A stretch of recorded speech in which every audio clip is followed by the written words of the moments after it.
Jadi, Bapak lanjut karena ternyata videonya terpotong. Jadi, di aplikasi yang Bapak rekam ini ternyata batas durasi rekaman hanya bisa sampai 10 menit. Maka oleh karena itu, Bapak mohon maaf kalau mungkin nanti videonya ini akan Bapak bagikan secara terpisah. Jadi mungkin ada part 1, part 2 dan part 3. Itu semata-mata hanyalah karena eh, masalah teknis karena aplikasinya tidak bisa merekam secara full. Jadi hanya bisa terpotong 10 menit 10 menit. Oke, kita lanjut pembelajarannya.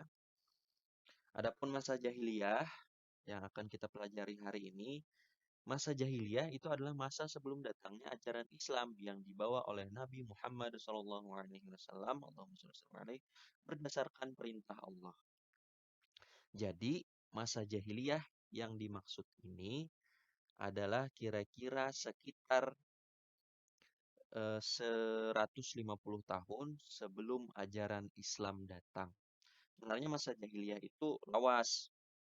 Cuman adapun untuk yang kita pelajari hari ini adalah sebatas yang masa jahiliyah yang sekitar 150 tahun sebelum ajaran Islam datang sampai Islam itu datang atau pas pertama kali ayat Al-Quran diturunkan. Nah, masa jahiliyah ini secara bahasa tadi disebutnya adalah masa kebodohan. Nah, terus yang dimaksud dengan jahiliyah kebodohan ini apa? Nah, sebenarnya yang dimaksud dengan kebodohan di sini bukanlah kebodohan dalam hal secara keilmuan mereka. Jadi orang-orang Arab tuh kadanya kada pintar pang, kadanya kada bisa berhitung pang. Bukan orang Arab itu pintar, tapi yang dimaksud kebodohan di sini adalah kebodohan bangsa Arab pada masa itu dalam hal mengenal Allah Subhanahu wa taala. Jadi mereka bodoh dalam hal mengenal Allah Subhanahu wa taala serta kebobrokan tatanan masyarakat mereka. Jadi di situ yang dimaksud bodohnya. Mereka bodoh karena mereka tidak mengenal Allah Subhanahu wa taala dan mereka juga tatanan masyarakatnya masih sangat buruk. Salah satu contohnya orang-orang Arab pada masa itu sering eh, membunuh anak perempuan karena mereka anggap anak perempuan adalah aib. Jadi orang-orang Arab pada masa itu bila ada berisi anak binian itu langsung dibunuhnya karena buhannya menganggap anak binian itu adalah aib. Karena menurut mereka anak perempuan atau anak binian itu kadakawa begawian barat, kadakawa umpat berperang, kayak lakian. Nah, jadi ketika masa jahiliyah ini binian itu sangat jarang karena kebanyakan binian itu dibunuh oleh kuitannya. Bahkan Sayyidina Umar pernah suatu ketika Sayyidina Umar itu ketika telah memeluk Islam, Sidin itu menangis dan tertawa dalam waktu bersamaan. Dan ini adalah disebabkan perilaku beliau ketika beliau belum memeluk agama Islam. Jadi Sayyidina Umar tuh dulu waktu Sidin berisi anak binian Sidin itu Sidin bunuh. Dan karena alasan itulah beliau menangis. Jadi setelah beliau memeluk Islam, hanya beliau sadar bahwa yang beliau lakukan pada masa jahiliyah itu sangatlah bodoh, membunuh anak seorang. Nah, adapun kenapa Sayyidina Umar tertawa, itu adalah karena dulu juga ketika Sayyidina Umar belum memeluk agama Islam, Sidin pernah membuat roti sebagai berhala. Jadi rotinya itu diulah pagi, dan pagi itu juga beliau sembah berhala dari roti yang beliau buat tersebut. Namun ketika sore hari, berhala yang beliau buat itu beliau makan karena roti. Jadi beliau tertawa atas hal tersebut karena beliau merasa sangat bodoh beliau pada masa itu. Pagi-pagi berulah roti, malah disembah. Ternyata sorenya dimakan. Lagi kenapa disembah kalau cuma bisa dimakan? Nah, di situ beliau merasa itu adalah kebodohan beliau di masa lampau. Dan juga masyarakat Arab pada masa itu sudah merajalela judi di mana-mana, mabuk, menyembah berhala, dan perbudakan, perzinahan, dan lain sebagainya.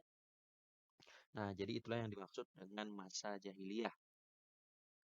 Adapun eh, Jazirah Arab pada masa itu, secara geografis, Bapak akan sedikit jelaskan di sini.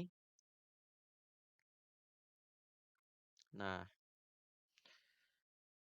adapun wilayah Arab pada masa itu, yang kita maksud di sini atau akan kita pelajari hari ini adalah pada periode Makkah. Periode Makkah itu ya di sini. Nah, ini dalam bahasa Inggris Mecca tulisannya. Jadi bangsa Arab yang kita bahas pada hari ini itu adalah terpusat di sini di Mekah, di sini Madinah. Nah, Jazirah Arab, jazirah itu artinya kepulauan. Nah, kepulauan Arab atau Jazirah Arab ini secara geografis di wilayah utara sini, di wilayah utara sini berbatasan dengan Syam. Syam itu dulunya adalah satu kesatuan negara, namun sekarang sudah terpisah-pisah.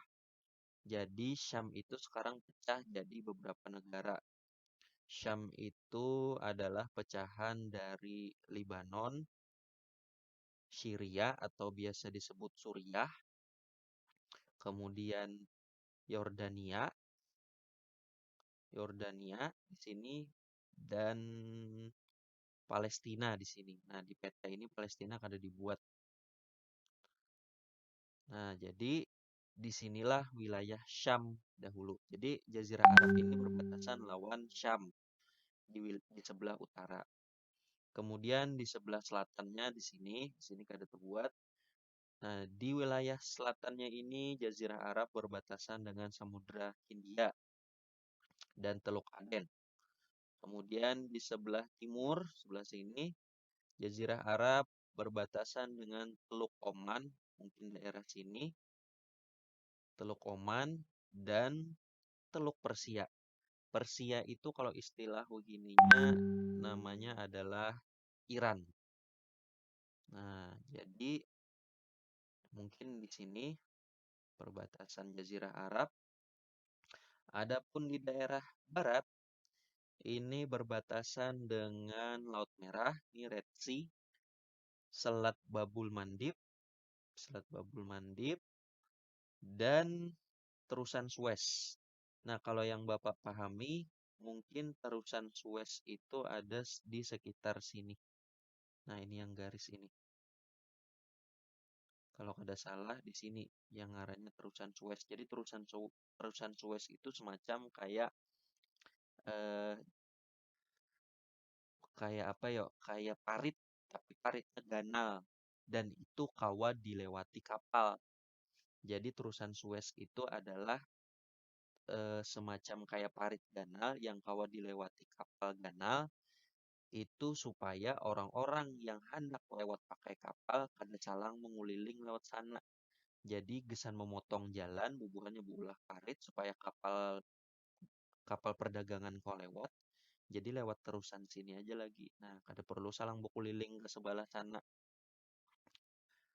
Nah, jadi secara geografis wilayah Arab itu seperti ini. Nah, berbatasan dengan Yaman pula di daerah selatan atau jar orang biasanya Hadramaut. Nah, Hadramaut itu daerah Yaman sini. Oke, kita lanjut.